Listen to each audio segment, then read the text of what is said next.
O tema da mensagem é a fé fraca ao não olharmos para Deus. Juízes capítulo 6, versículo 1 a 6. Você vai encontrar, depois do livro de Josué, o livro de Juízes, tá bom? Depois do Pentateuco, 5 primeiros livros, Josué, o livro de Juízes. Marque ele aí que nós vamos passear às vezes na Bíblia, aí a gente acaba perdendo a referência. Versículo 1. Porém, os filhos de Israel fizeram o que era mal aos olhos do Senhor. E o Senhor os entregou na mão dos midianitas por 7 anos. E prevalecendo a mão dos midianitas sobre Israel, fizeram os filhos de Israel para si, por causa dos midianitas, as covas que estão nos montes, as cavernas e as fortificações. Aqui eles estão correndo, eles estão subversivos a Miriam, por isso que eles estão se escondendo, tá bom? Versículo 3. Porque sucedia que, semeando Israel, os midianitas e os amalequitas, e também os do Oriente, dependendo da sua tradução, os povos do deserto, contra ele, ou seja, contra Israel, subiam, e punham-se contra ele em campo, e destruíam os frutos da terra, até chegar a Gaza, e não deixava mantimento em Israel, nem ovelhas, nem boi, nem jumentos, porque subiam como seus gados e tendas, vinham como gafanhotos, em uma grande multidão que não lhe podia contar, nem a eles, nem os seus camelos, e entravam na terra para destruir. Resultado, versículo 6, e assim Israel empobreceu muito pela presença dos midianitas. Então, os filhos de Israel clamaram ao Senhor. Meus irmãos, na semana passada, no episódio que nós estudamos, nós falamos dentro da série que nós estamos estudando, Fortalecendo em Fé, nós falamos sobre o tema, quando apenas um milagre pode te salvar. Então, há situações na nossa vida tão difíceis que você pensa assim, ou Deus faz um milagre, ou eu não tenho como resolver determinada situação. Essa foi a mensagem da semana passada, né? E o maior problema que Cristo resolveu para nós foi nos ligarmos de novo a Deus. Porque quando o homem pecou, lá no princípio com Adão e Eva, o homem foi separado eternamente de Deus. Então nós falamos, usando a questão da lepra, daquele leproso, mostrando que a lepra, ela mostra, ela tem uma semelhança, uma comparação com o pecado. Não é verdade? O pecado, o que ele faz? Separa a pessoa, como nós vimos, né? A lepra, desculpa, o pecado também separa a gente de Deus, né? A lepra, por exemplo, ela causa deformidade, como nós falamos. O pecado também, tanto de caráter, como por exemplo de um vício. As pessoas da Cracolândia. E aí nós fomos descrevendo as situações dessa comparação, até que nós chegamos no ponto que a lepra mata e o pecado também mata o homem. Só que o pecado ele é pior que a lepra, pior que o câncer nos dias de hoje, né? E outras enfermidades que a medicina não tem solução, como nós falamos na semana passada, que a medicina não tinha solução, que não havia caminhos humanos para aquele recondicionamento daquela saúde, daquele leproso.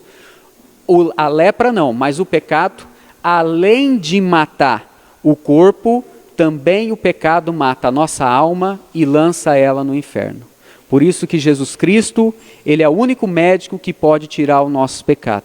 E quando Jesus nos salva, ele nos traz para o hospital das almas, que é a sua casa, a sua igreja, para que nós possamos ser tratados, curados e possamos dar frutos como boas árvores sãs diante de Deus. Nós estamos no estudo aqui no capítulo 6, nós vamos ver uma situação de Israel. E infelizmente o livro de Juízes, por 360 anos mais ou menos, é o que você encontra do povo de Deus, né?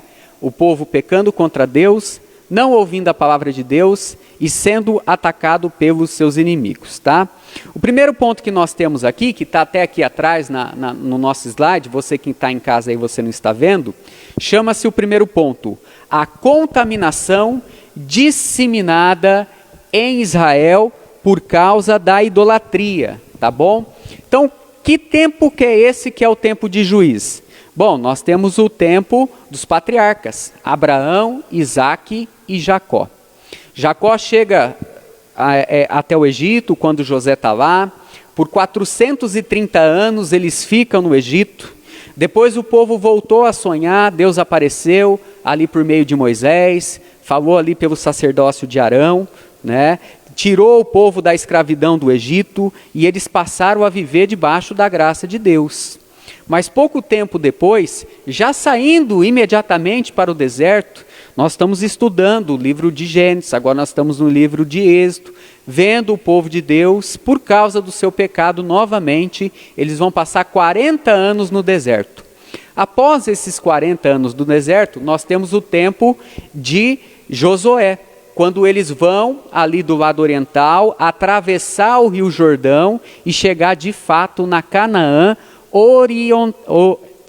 ocidental. A Canaã oriental ali já tinham 2,5 tribos tomado conta e eles precisavam atravessar. Então, quando eles entram no tempo de Josué, a luta é pela conquista, para vencer os cananeus ali, né? E eles vencem os desafios e Deus promete ali um descanso em Canaã. Após o período de Josué, Josué morre e aí começa-se o período dos juízes. E esse é um período de 360 anos, mais ou menos, em que o povo de Deus se encontra sem um líder ali como Josué, ou como um líder como nós tínhamos ali, né, no tempo de Moisés também, ou, por exemplo, no tempo de reis, que eram líderes que deveriam ser espirituais para governar a nação dentro da lei de Deus. Então, esse tempo de juízes, Deus vai levantar pessoas. E nós vamos ver o nosso personagem de hoje, porque ele está vivendo esse tempo do versículo 1 até o versículo 6. Então, nessas idas e vidas de encontros de Israel, o que aconteceu? A fé de Israel em Deus, ela foi contaminada por causa da idolatria. Além da idolatria das imagens pagãs que nós encontramos aqui, e eu trouxe uma aqui, está muito escuro, mas ali nós já até trouxemos um outro dia a idolatria de Baal, né? No caso aqui é uma imagem de Baal, onde nós falamos na questão da idolatria que Israel viveu, 2 problemas gravíssimos. O primeiro problema é que eles ofereciam os filhos para os ídolos queimarem, passar pelo fogo. E o segundo problema da idolatria é que eles conversavam ali, né, com os citados mortos. Nós falamos sobre isso, procurava adivinhadores. E isso foi abominação para o Senhor. Mas além dessas imagens e de adquirir deuses das religiões pagãs, vamos lembrar, por exemplo, que quando eles saíram do Egito, eles levaram o bezerro de ouro. Lembra disso? Nós chegamos a citar também de uma das nossas mensagens esse ano aqui. Mas além dessas idolatrias por imagem, existe também as nossas idolatrias, que nós chamamos a idolatria do eu. É tudo aquilo que me satisfaz. É tudo aquilo que eu busco, que eu dou valor e que tira o lugar de Deus no meu coração. Então, tudo que eu tenho de idolatria e posso ter, que são muitas coisas nesse mundo, hoje você pode incluir, depois do tempo da pandemia, até a preguiça, né? Hoje as pessoas têm a idolatria até da preguiça do sofá, de levantar do seu sofá para tomar um banho, pegar sua Bíblia e vir para a igreja. Porque se a pessoa tem uma preguiça, ela está cozida lá, significa que aquele descanso dele, aquela folga dele, é maior no coração dele do que ouvir a palavra de Deus presencialmente. É claro que muitos irmãos, às vezes, né, têm chegado mensagens para mim, talvez para o pastor Gilberto, para o pastor Everton, de pessoas que não têm acesso ao Evangelho. Porque, de fato, nós vamos falar algumas coisas aqui. A religião humana hoje está tão espalhada sem Cristo que só leva idolatria para o coração das pessoas. Não prega a salvação de Deus. Então, claro, as pessoas assistem os cultos, mas você precisa ter uma reunião presencial. E era assim que Israel fazia. No templo de Salomão, na construção do templo, eles subiam para adorar a Deus. No tempo da festa lá, por exemplo, dos tabernáculos e tantas festas que tinha em Israel, eles subiam até o tabernáculo para sacrificar, por exemplo, a Páscoa. Mas hoje as pessoas não querem sair nem do seu sofá para vir para os cultos oferecer os seus louvores para Deus. Uma idolatria pode ser um futebol, né? A idolatria pode ser uma novela. A pessoa às vezes perde essas coisas, não ouve a palavra de Deus. Uma idolatria às vezes pode ser os filhos. Estava vendo um professor universitário dizendo assim, olha, hoje eu tenho que tomar muito cuidado na sala de aula o que eu falo para um aluno. 20 anos atrás eu podia falar qualquer coisa, hoje eu não posso. Por quê? Porque hoje chega cada pessoa, cada aluno para mim, que na casa dele é como se ele fosse um rei, né? É como se ele fosse um artista, uma pessoa famosa no mundo. Você não pode falar nada. Se você falar alguma coisa para uma criança dessa, para um adolescente ou para um jovem desse, os pais já se dói. Então, muitas casas têm os filhos como idolatria. Então, a palavra de Deus sai, o respeito, sai a honra do pai e da mãe, os filhos tratam os pais de qualquer jeito. E isso está errado. E eu estou dizendo isso porque no nosso culto, a palavra de Deus serve tanto para as pessoas mais velhas, como para as pessoas mais novas. Então, serve para o Emanuel aqui, saber que na casa dele, ele tem que honrar e servir o pai e a mãe. Também para o Júnior, ajudar a mãe dele na casa dele, o Vitor obedecendo e os pais sabendo que a coisa mais importante na vida não são os filhos, mas é sim Deus, porque os nossos filhos também pertencem para Deus e eles também têm que glorificar a Deus. Mas nessa questão aqui, meus irmãos, sobre as imagens, então eles faziam imagem de escultura e eles começavam a adorar essas esculturas de várias nações. No versículo 1 ao versículo 6, vamos só lembrar aqui, versículo 2, versículo 1, 7 anos de escravidão, apanhando à vontade dos inimigos. Versículo 2 do capítulo 6, e prevalecendo a mão dos midianitas sobre Israel, fizeram os israelitas para si, por causa dos midianitas, suas covas, que estão nos montes, na caverna e nas fortificações.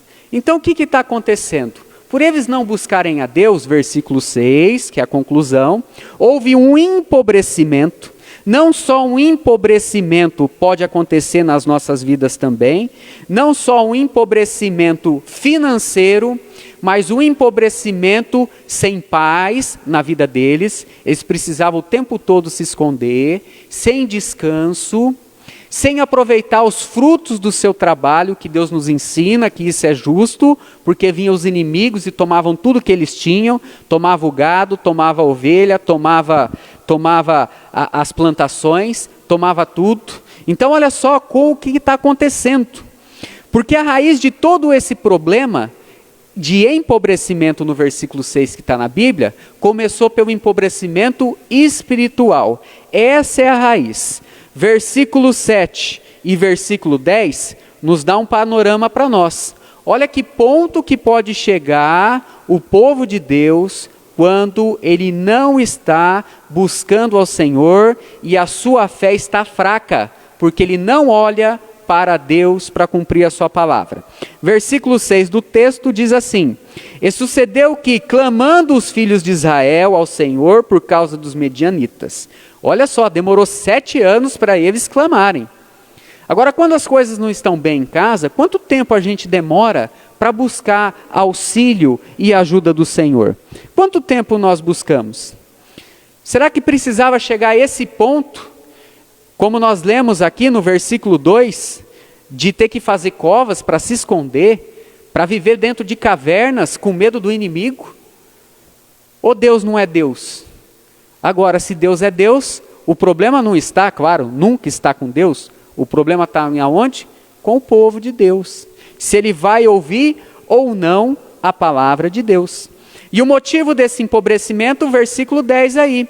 Vamos ler? E vos disse: eu sou o Senhor vosso Deus. Não temeis aos deuses dos amorreus. Né? Eles ainda acreditavam que eles estavam apanhando ainda por causa dos outros deuses, com tantas provas que eles viveram. É 10 pragas no Egito, é os mandamentos, é a história de Noé, que eles precisavam conhecer, e Deus vai dar o Pentateuco para eles conhecerem. Mas olha só, em cuja a terra habitais, mas não deste ouvido à minha voz. Então aqui é um ponto de reflexão para nós. É um ponto de reflexão para o povo de Deus e um ponto de reflexão para esse juiz que Deus vai escolher e se levantar, que é o Gibeão. Qual que é o ponto de reclamação, qual que é o ponto de diagnóstico da nossa vida? Será que nós deixamos de ouvir a voz do Senhor? O que será que nós temos olhado? Por isso que isso é o título do nosso tema de hoje. Ok? Agora eu queria entrar numa parte, antes da gente descrever sobre as mensagens, que é a idolatria religiosa. É a idolatria religiosa que foi criada pela humanidade. Eu queria fazer um parênteses aqui no texto para explicar um pouco para os irmãos sobre isso. Ok? Desde que o homem caiu, há um vazio, porque o homem foi feito imagem e semelhança de Deus. Então ele busca algo para crer. Ele busca algo, de uma forma geral, um Deus para si. E durante a história religiosa criada pela humanidade, eu não estou falando de Bíblia, eu não estou falando de palavra de Deus, eu não estou falando de Deus e nem de Cristo.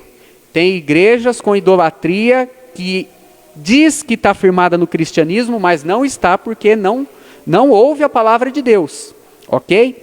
Mas durante a história religiosa criada pelos homens dos séculos aí, e até milênios passados, até a vinda de Cristo, o que acontecia com as nações? As nações, ou por exemplo os impérios, eles eram politeístas. O que significa isso? Significa que eles criam em vários deuses. Lembra do apóstolo Paulo em Atenas?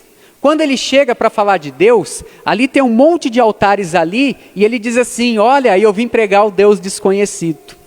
Havia várias imagens e Deus que eles criam ali. Na Babilônia, da mesma forma.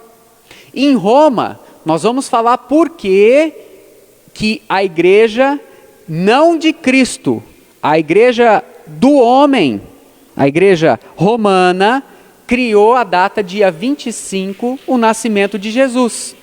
É por causa do paganismo. Então eles tinham muitos deuses. Por exemplo, o Egito, nas 10 pragas, as 10 pragas, cada praga representa um ídolo vencido por Deus, por uma maldição. Desde a rã, o piolho, eles adoravam tudo aquilo. Até a última praga, que foi a morte do primogênito. Não morreu o filho de Faraó? Morreu, não morreu? Porque Faraó era considerado um deus, um semideus, filho de Amun-Ra. Então o seu filho morreu.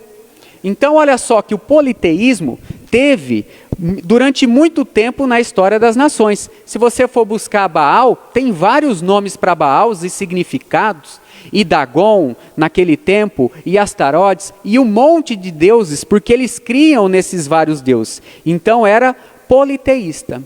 Mas quando vem falando de história da humanidade, Jesus, as pessoas passam ou se tornam monoteísta. Então é o que? É um Deus só. Então quando você olha para as religiões que existem hoje, e eu queria deixar isso bem claro, a palavra religião você não encontra na Bíblia. O que você encontra é a palavra espiritual, porque Deus é espírito. Tudo que é religioso é da formação do homem para com Deus, de tentar se ligar novamente com Deus. Mas só há uma forma de você se ligar com Deus, é através de Cristo Jesus. Por isso que você precisa nascer novamente espiritualmente. Mas quando vem Jesus, é notório a história de 2000 anos para cá sobre a questão monoteísta. Então, por exemplo, você olha hoje, por exemplo, os islãos. É claro que sempre tem um Deus ou um ser que eles vão adorar, mas sempre tem a imagem de uma pessoa para poder levar essa questão. Então, por exemplo, no islamismo, quem que nós temos? Nós temos Maomé. É quem eles adoram lá, juntamente com Alá. Quem que você tem no budismo? Você tem o budismo, né? Você tem o Buda. Quem que você tem como esse profeta no espiritismo? Allan Kardec. Você tem o hinduísmo, você tem outras religiões, e isso aí muda totalmente o conceito depois que Jesus vem ao mundo. Só que Jesus, ele é o único Deus. Ele é o Filho de Deus. Então, por exemplo, a Igreja Romana, durante esses períodos de história, na verdade ela não foi fundada lá em Mateus no capítulo 3, quando Jesus subiu para orar e escolher os seus. A Igreja Romana Católica, ela foi fundada em 303. E ela foi fundada pelos homens, ela não foi fundada por Jesus Cristo. Isso a história conta, isso é só olhar as coisas que existem hoje. Então, para justificar uma religiosidade, o que eles faziam? Cruzadas. Vamos levar a palavra, o nome de Cristo, né, para as outras nações. Mentira! Aquilo foi um assassinato de gente, uma barbaridade, o que fizeram em nome de Deus. E quando eles iam ampliando o seu território, eles ajuntaram o cristianismo, de fato, o cristianismo de Deus, que converte as pessoas, e se ligou ao Estado em 303. E aí, para poder ajuntar as pessoas nessa questão religiosa, o que eles faziam?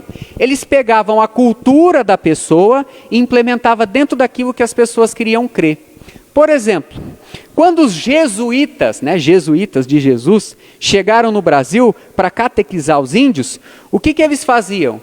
Bom, os índios adoravam o Deus Sol, o Deus, a Lua e as estrelas. Aí eles chegavam e diziam assim, não, esse Sol, essa Lua e esse Deus, é Deus Pai, é Jesus e é Maria.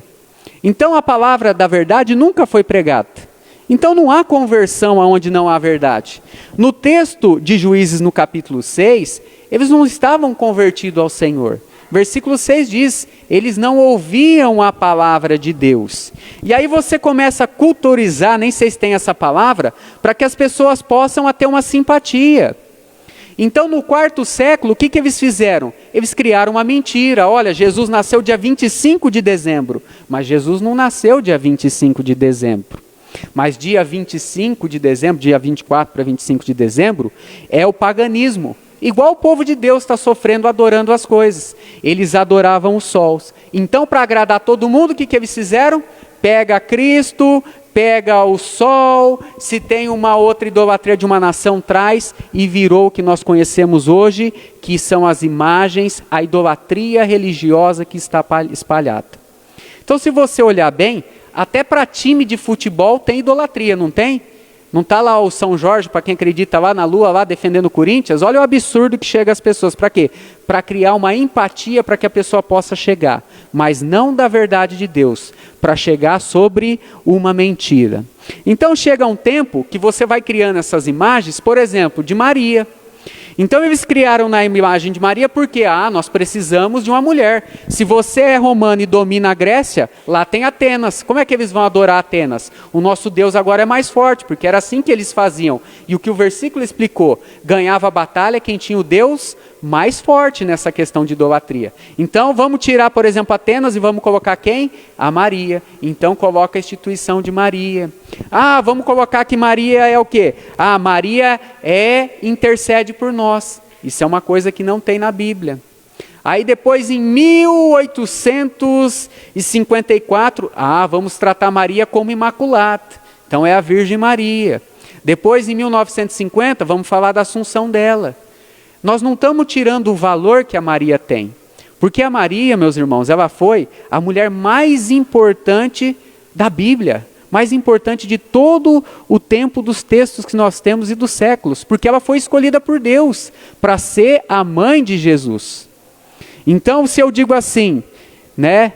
Boa noite, Maria, Ave Maria. Tá certo? O anjo disse isso. Bendito é o teu fruto entre vós, mulheres. Então, entre as nações, as pessoas, bendito é o fruto, porque esse é o Filho de Deus. A partir do momento em que você acrescenta Santa Maria, Mãe de Deus, rogai por nós, você está trazendo uma idolatria. Também não é certo fazer como se fizeram 20 anos atrás, pegar a idolatria de alguém e chutar. Isso também não está certo. E essa igreja que fez, que é chamada de igreja, mas na verdade é uma seita, chamada universal, que não se prega a palavra de Deus, que não tem salvação em Cristo Jesus, fez tão pior quanto a igreja romana nos séculos e milênios passados, matando as pessoas. Então, quando você olha, e trazendo para o nosso texto aqui, as pessoas elas vão acreditando nas coisas porque elas não ouvem a palavra de Deus. Elas não abrem a Bíblia e não lê. A partir do momento que uma pessoa começar a ler a Bíblia na sua casa, ela vai identificar o que é a vontade de Deus e o que não é. O púlpito que prega a verdade e o púlpito que prega a mentira. É assim que Jesus fez com os falsos mestres no tempo dele. O profeta Jeremias também. Então, voltando para concluir essa questão, a contaminação disseminada em Israel da idolatria e no tempo de hoje é tudo aquilo que tira a glória de Deus. Nós vamos ver por que Deus não deixou eles subirem com 32 mil homens para a batalha. É tudo aquilo que tira a glória de Deus e que toma o espaço do coração do homem, que deveria ser o espaço de Deus no nosso coração. Mas com tudo isso, meus irmãos, no tempo de hoje e no tempo de Juízes, Deus ele sempre trata com misericórdia. Ele sempre trata as pessoas que querem se converter ao seu caminho. Por isso, no nosso segundo tema aqui que nós temos hoje, eu não sei se você já escutou essa expressão, mas diz assim: o medo de perder tira a vontade de vencer. Já escutou sobre isso? Toda vez que a gente olha para as circunstâncias, para situações, para as adversidades, com a nossa vista física, com a nossa condição, isso gera um medo dentro do nosso coração. Não pensa que eles estão passando medo dos midianitas à toa, não. Tem gente morrendo, tem gente passando fome. Mas eu estou trazendo para nós, porque muitas vezes a gente olha as coisas e nós sentimos medo. Agora, você já parou para pensar o que é medo? Muitas vezes nós temos medo porque nós estamos em pecado e nós achamos que Deus não vai agir por nós. Então esse é o nosso medo. Mas na nossa vida tem muitas coisas de medo que nos cercam, não é verdade? Se você parar para pensar, o medo não é uma coisa real. O perigo pode ser real na nossa vida, mas o medo não. O medo é um sentimento que nós sentimos e é até uma coisa boa, porque foi Deus que criou. Toda vez que você tem medo de alguma coisa, é criado um alerta dentro do seu corpo, dá um calafrio e você fica atento. Mas a gente não pode deixar que o medo sobressaia, o medo que nós temos pela nossa visão, as palavras de Deus, aquilo que Deus quer para a nossa vida. Então, quando a gente fala de medo, medo é uma coisa que não é real. É a possibilidade de algo ruim acontecer, mas quase nunca acontece. Acredito que muitas pessoas aqui têm medo de perder o seu emprego, mas é difícil acontecer isso. Muitas pessoas têm medo de morrer, mas a gente só morre uma vez na vida. Tem pessoas que têm medo de ficar doente. Há um perigo, mas quase nunca isso acontece. Então o povo, ele estava com todo medo. E o medo acontece, e ele é produzido por aquilo que nós vivemos, por aquilo que nós ouvimos e por aquilo que nós vemos. Porque muitas vezes a nossa conexão com Deus, ela foi tirada, tanto por causa do nosso pecado, ou porque simplesmente nós não buscamos a Deus. Versículo 11, olha só o que está acontecendo aí com o povo de Deus, né? Tem até uma imagem ali que a gente vai falar um pouco. Versículo 11, né? Diz assim: então um anjo do Senhor veio e assentou-se debaixo de um carvalho que estava em Ofra, que pertencia a Joás, Biesrita, e Gibeão, seu filho, estava malhando o trigo no lagar para o salvar dos midianitas. Então, o que era a condição? Olha só, medo nós temos, de fato Israel estava apanhando. Aqui é uma imagem, aquela imagem é a imagem de um lagar. Está vendo que ele tem partes? Tem um muro como se fosse uma borda, tem uma parte reta. Ali era colocado trigo? Não, ali era colocado a uva. E eles pisavam na uva e havia fendas que caíam nesses 2 buracos aonde eles produziam a bebida que eles queriam tomar. E se você reparar nessa imagem, para o lado esquerdo ali é uma caverna. Efraim tem muita caverna, é o que a Bíblia está nos mostrando. Então, aonde que você, por exemplo, você seca o café? É num lugar desse que você seca o café, Luiz? Já secou café, Luiz? Trabalhou com café ou não? Não? Não? Na onde que é? No secador. Ou muito tempo atrás no sítio, como é que chamava aquele lugar aberto que eles secavam café? Terreiro. Aonde que eles estão secando aqui o trigo? No lagar. Por quê? Porque quando vinham os midianitas, eles ou ia para as covas ou saía correndo para dentro das cavernas, porque ia no escuro, a pessoa ficava com medo de morrer. Era a única forma de ter alguma coisa. Agora você para e pensa, é dessa forma que Deus falou que o crente, o povo de Deus, tem que viver? É assim que deveria ser a nossa vida quando o inimigo sobe?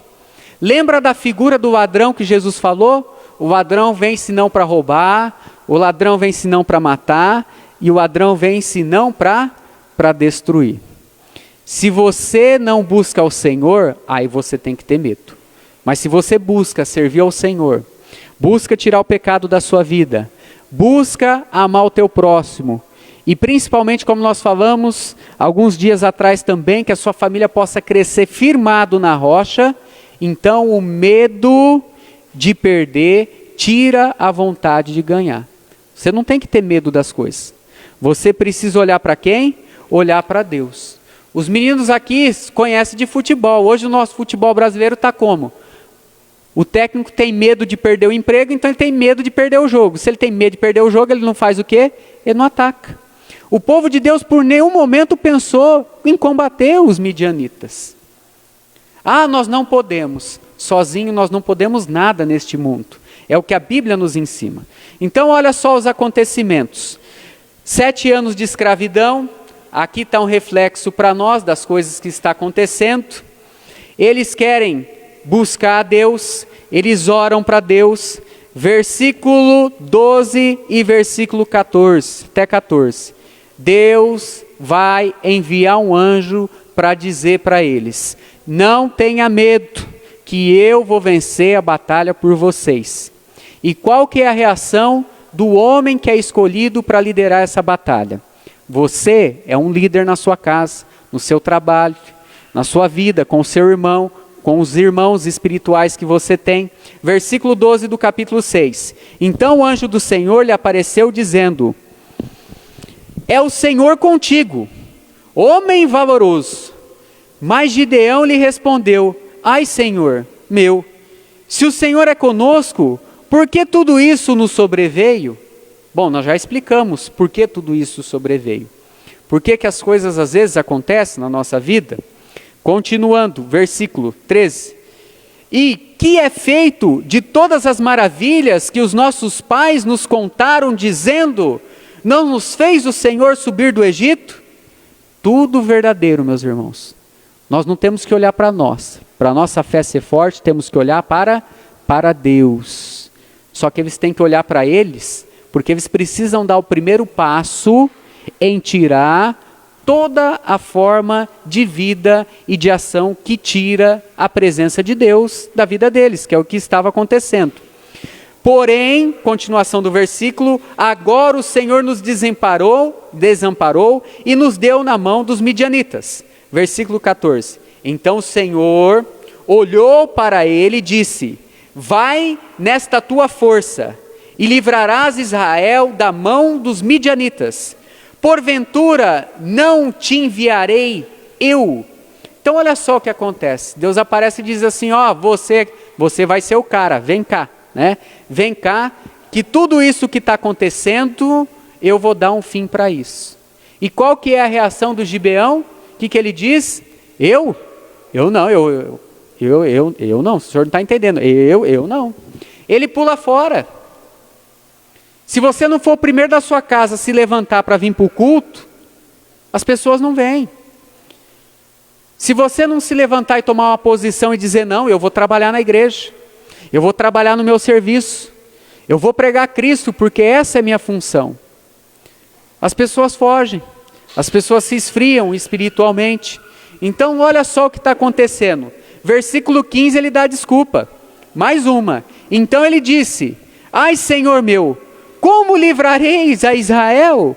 Eis que a minha família é a menor e mais pobre em Manassés, e eu o menor da casa do meu pai. Olha, ele não é nem o primeiro e nem o último a dizer isso. O rei Saul, que foi o primeiro rei de Israel depois do tempo de Juízes, ele vai dizer a mesma coisa. Moisés já tinha dito isso também: Senhor, a minha boca é pesada, eu não sei falar, né? Agora, quando uma pessoa olha para Deus, qual que é a resposta que ela diz para Deus? Ela diz sim. Qual que é a história do rei Davi? O Davi não era o mais novo? O seu pai não era um ali dos menores ali? Da tribo de Judá? Até o profeta Samuel se enganou, chegou, chamou o mais forte, chamou o segundo, o terceiro. Quando não tinha mais, Senhor, o senhor errou, né? O que o Gideão está falando para o anjo aqui? Ô anjo, o negócio é o seguinte, eu acho que você está errado, hein? Você não está batendo bem das ideias. Fala para Deus que dessa vez Deus errou. Eu não posso ser usado não. E outra coisa, os midianitas são fortes. Ele está olhando para ele, não está olhando para Deus. Então Deus diz: vai nessa força aí, eu vou te fortalecer. Aí o profeta Samuel está na casa de Davi e fala: ei, Senhor, acabou, não tem mais ninguém. Aí Deus diz para Samuel: pergunta que tem mais um cuidando das ovelhas, vai lá. Então ele vai em Davi, e Davi é escolhido segundo o seu coração para ser o rei do Senhor. Então quando Deus nos chama, não tem desculpa. Quando Deus nos chama, a nossa falta de crença pode ser uma coisa pesarosa, para a gente não querer chegar até a presença de Deus e ter um compromisso com Deus. Versículo 16: e disse o Senhor: porque eu irei ser contigo, e tu ferirás os midianitas como se fosse um só homem. Olha só, Deus diz para ele: pode ir, eu vou dar vitória. Você não está falando como que foi no Egito? Eu vou fazer a mesma coisa por vós. E aí, sabe qual que é a reação de Gideão? É a mesma reação nossa. É a mesma reação das pessoas no tempo de Jesus, em que Jesus dizia a sua palavra, Deus está dando uma palavra, dizendo vai, e as pessoas não creem. Sabe o que ele vai pedir? Versículo 21, versículo 17, pode ver na sua Bíblia. Ele não acredita na palavra de Deus, ele não acredita no anjo e diz assim: Senhor, eu só vou se o Senhor me der um sinal. Olha só a fraqueza da fé de uma pessoa. Tem que ter um sinal, senão não acredita em Deus. Meus irmãos, isso é pecado. Isso é fraqueza espiritual, não acreditar na palavra de Deus. É uma situação difícil, eles estão apanhando há 7 anos. Mas olha só o versículo 17. E disse ele: se agora eu tenho achado graças aos olhos, me dá um sinal, que és tu que fala comigo. E aí Deus vai dar um sinal para ele. No versículo 21, o primeiro sinal, ele vai fazer uma oferta para Deus. Deus vai pôr fogo em toda aquela oferta, vai consumir.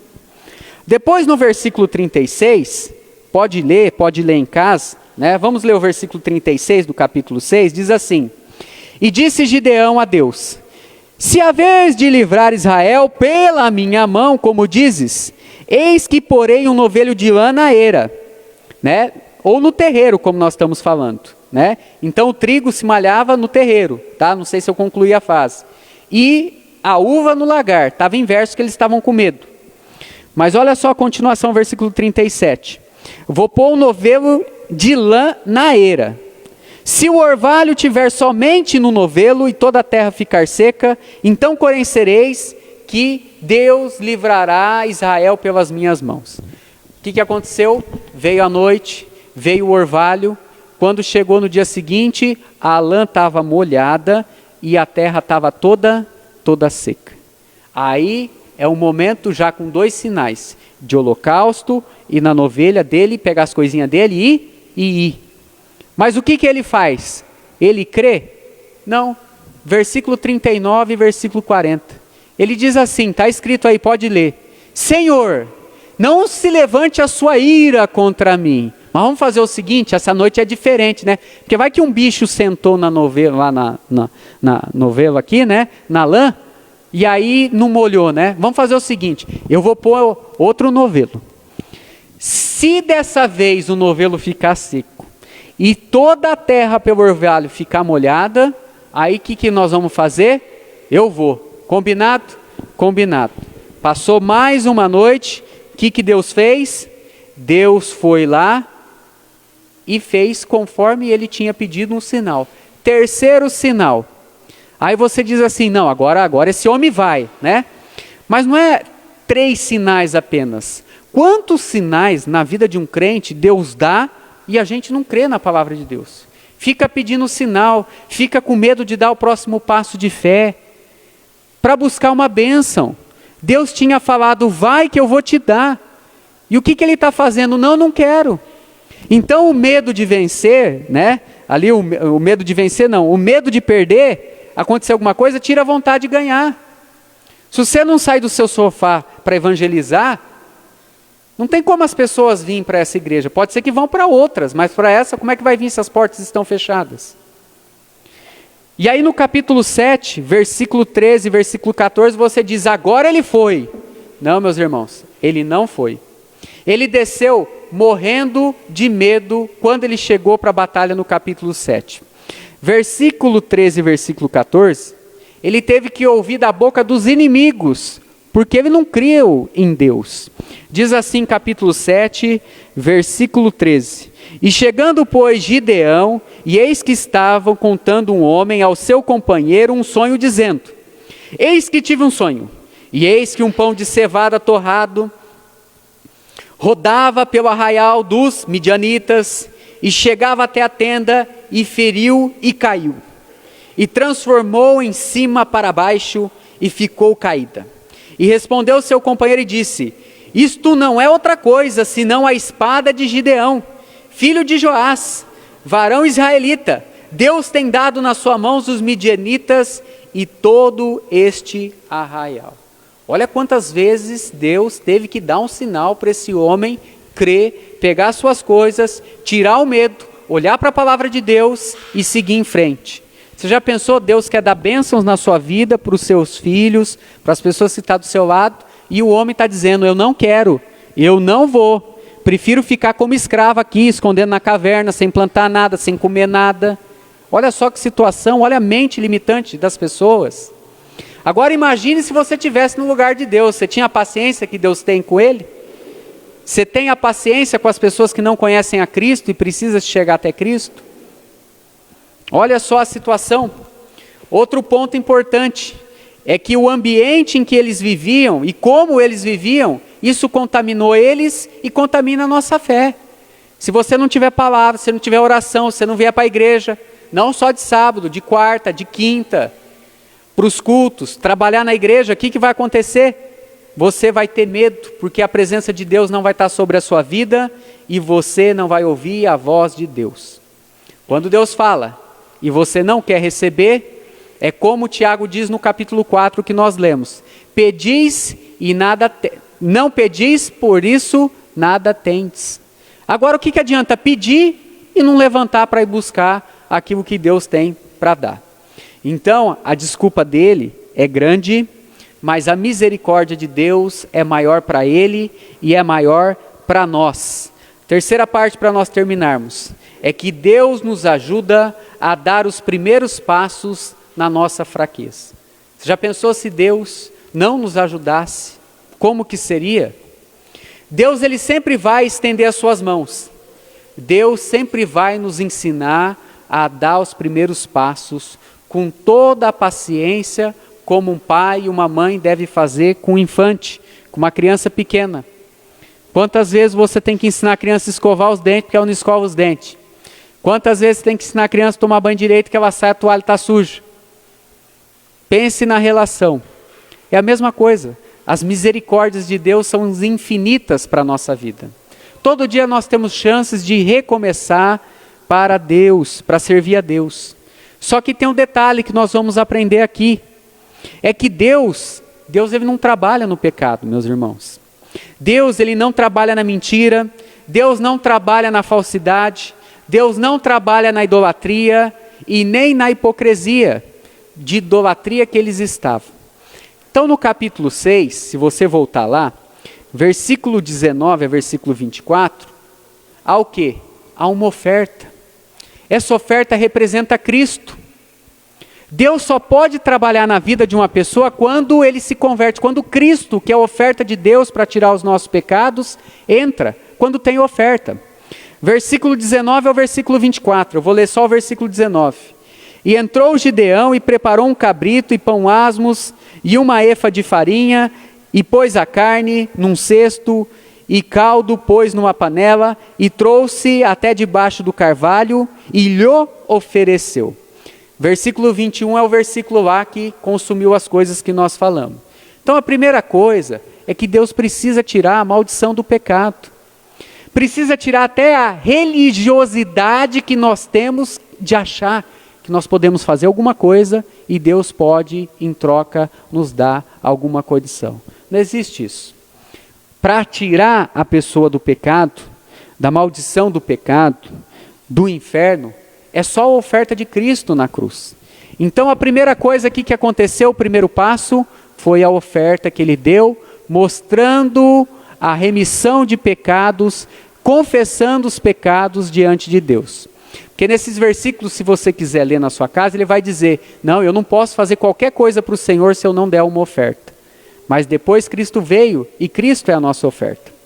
No versículo 25 tem a primeira parte agora do que eles precisam conhecer de Deus. Então primeiro a oferta, a segunda parte. A segunda parte é que o povo de Deus precisava descobrir que só há um Deus que pode interceder por eles. Versículo 25 diz assim: e aconteceu que naquela noite que o Senhor lhe disse, tomai o boi que pertence ao teu pai, a saber, segundo o boi de 7 anos, e derruba o altar de Baal, que é do teu pai, e corta os bosques que está de pé dele. Primeira coisa que Deus precisa fazer é tirar a idolatria deles. Primeira coisa que Deus precisa fazer e faz quando Cristo entra no coração é tirar a idolatria das pessoas. É tirar a mentira religiosa que afasta as pessoas de Deus. O que Jesus disse? Vós, fariseus, vós, mestres da lei, vós sois filhos do diabo 2 vezes. Uma, porque vocês vão para o inferno, porque não querem a verdade, e 2, porque vocês não deixam as pessoas que querem entrar. Então, muitas vezes, as pessoas que pregam a palavra de Deus, elas são impedidas. E Gideão quase foi impedido. Ele só não foi impedido porque Deus mandou fazer isso de noite. E no versículo 31 e versículo 32 aí na sua Bíblia, pode abrir do capítulo 6, o que aconteceu? Ele teve risco de morte, porque quando levantaram e viu tudo caído, eles falaram, quem fez isso? Que nós vamos matar. Então muitas vezes nós precisamos, olha só, o medo de perder tira a vontade de vencer. Precisamos tirar o nosso medo e olharmos para Deus e cumprir a vontade de Deus. Ele foi lá e fez isso no versículo 31 e no versículo 32, pelo tempo aqui, eu não vou ler, mas vocês podem ler em casa, vou ler o 32. Por isso naquele dia se chamaram Jeroboal, dizendo, Baal contenda contra ele, pois derrubou o seu altar. Quando eles chegaram para fazer algum mal para Gideão, porque estava no meio daquela idolatria da casa do pai dele, o que ele falou? Ele falou, não, peraí, se Baal é Deus, então ele que se defenda a si mesmo, né? Ele que defenda a si mesmo e ele que se vingue, né? Se vingue de quem? De quem fez, ele não é Deus? Então a primeira parte é que Deus precisava mostrar, porque senão, se Deus não faz aquilo, o que ia acontecer? O povo ia falar que não foi Deus, tinha sido quem? Baal que tinha vencido aquela batalha. Segunda coisa que Deus precisava fazer para tirar do coração daqueles homens, e nosso, é que Deus sempre vai mostrar para nós que a nossa vista, o nosso conhecimento humano, não se aproveita de nada para as vitórias aqui neste mundo. O poder está em Deus e nós precisamos olhar conforme as Escrituras nos ensinam. No capítulo 7, no versículo 2 e 3, pode olhar, nós já estamos terminando. Você pode fazer uma conta no final do versículo 3, que é 22 mil mais 10 mil.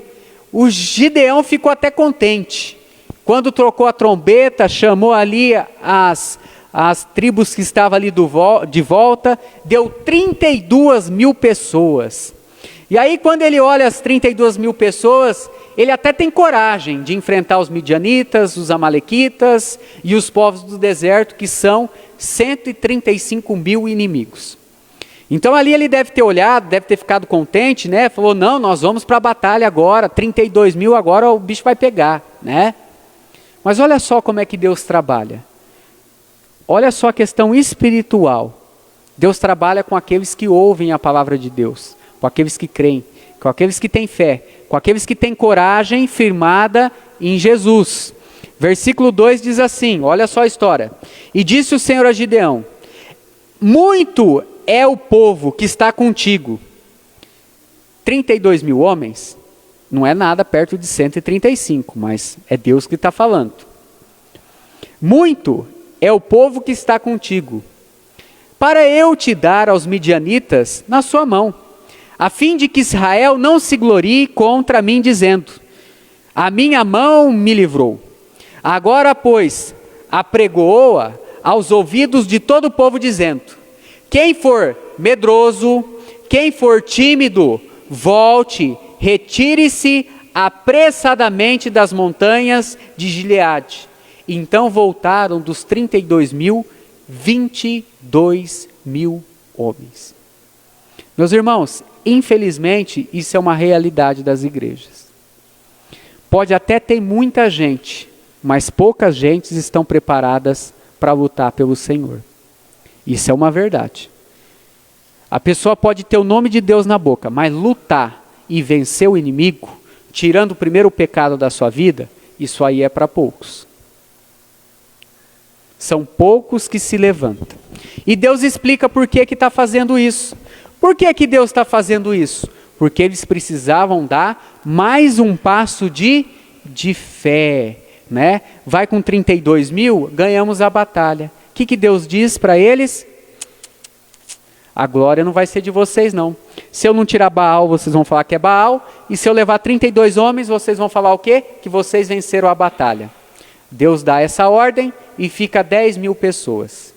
Então Gibeão olha e diz, agora nós vamos. E o Senhor diz, agora nós não vamos ainda não. Versículo 3 aqui, nós olhamos, né? Mas no versículo 6, Deus dá uma ordem para eles beberem água. E aí, conforme Deus falou, ficaram só 300 pessoas. Vamos lembrar que saíram de Israel 600 mil homens. Em Israel entrou apenas 2 homens, Josué e Caleb. 599.998 pessoas morreram no deserto. Então o trabalho de Deus, a obra de Deus, o trabalho missionário é para poucos, não é para muitos. Muitos talvez é os que se sentam no banco, mas quando precisa demonstrar pelos frutos que tem Jesus, aí são poucas pessoas que pegam o seu tempo, que pegam o seu dinheiro, que pegam a sua saúde, que pegam a sua alegria, que pegam a sua satisfação e trabalha para Deus para receber na vida eterna.